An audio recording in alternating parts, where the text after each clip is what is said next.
युवा हाम्रो शक्ति हो, बुढो नेता हात्ती भो, नेताको छोरा गाडीमा, गरिब जाति खाडीमा। यहाँ पनि गोली खाएको छु, मेरो चस्मा फुट्यो। आई गिभ दिस, मैले प्रपर डकुमेन्टेसन बनाएको छु। यो मेरो रगत हो, नेपालीको रगत हो। জেএনজি বিক্ষোভের জেরে অবশেষে পদত্যাগ করলেন নেপালের প্রধানমন্ত্রী কেপি শর্মা ওলি। মেনে নিলেন গণবিদ্রোহের দাবি। সেনাবাহিনীর তরফেও পদত্যাগের জন্য অনুরোধ করা হয়েছিল তাকে। জানা গিয়েছে এদিন নেপালের সেনাপ্রধান অশোক রাজ সিংদেল প্রধানমন্ত্রীর সঙ্গে দেখা করে তাকে ইস্তফা দেওয়ার অনুরোধ জানায়। এরপর সেনাদের কাছে নিরাপত্তা দাবি করেন তিনি। এদিকে ওলির বাসভবনে আগুন ধরিয়ে দেওয়া হয়েছে।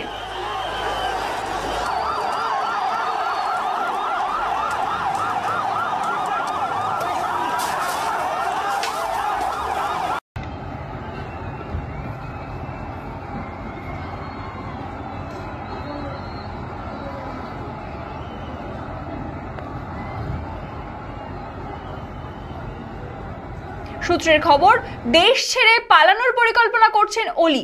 এখনো পর্যন্ত পাওয়া খবর অনুযায়ী তার গন্তব্য হতে পারে সংযুক্ত আরব আমিরশাহীর দুবাই। অন্যদিকে বিক্ষোভের মুখে পড়েছেন তার মন্ত্রিসভা সদস্যরাও। মন্ত্রীদের অনেকের বাড়িতে আগুন ধরিয়ে দেওয়া হয়েছে। দেশ ছাড়ার জন্য নেপালে ত্রিভুবন বিমানবন্দর ব্যবহার করতে পারেন ওলি। ইতিমধ্যে সেই বিমানবন্দর বন্ধ করে দেওয়া হয়েছে। বাতিল করে দেওয়া হয়েছে সমস্ত বিমান।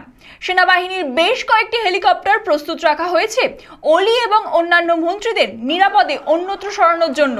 সেই প্রক্রিয়ার প্রস্তুতিও শুরু হয়ে গিয়েছে। ত্রিভুবন বন্দরে মোতায়েন করা হয়েছে 300 সেনা।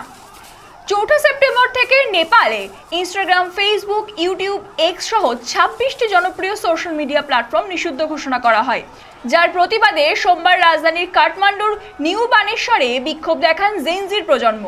অর্থাৎ মূলত ছাত্রছাত্রী থেকে শুরু করে যুবক যুবতীরা এই বিক্ষোভে সামিল হন।